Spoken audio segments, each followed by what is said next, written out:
పైడి బొమ్మలాంటి ఆమె పక్కనుంటే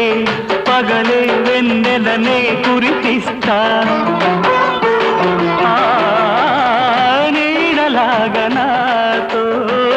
ఏడడుగులు సాగితే ఇలలో స్వర్గం నే సృష్టిస్తా రసరమ్యం ఆ రాగ విలాసం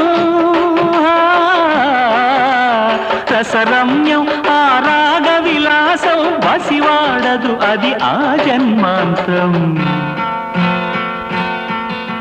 అందమైన నా ఊహల మేడకు ఆవిడమణి దీపం అంది అందని నాశలకు ఆమె ప్రతిరూపం ఆ తలపే నా ధ్యానం ఆ అభినవ దేవత నా ప్రాణం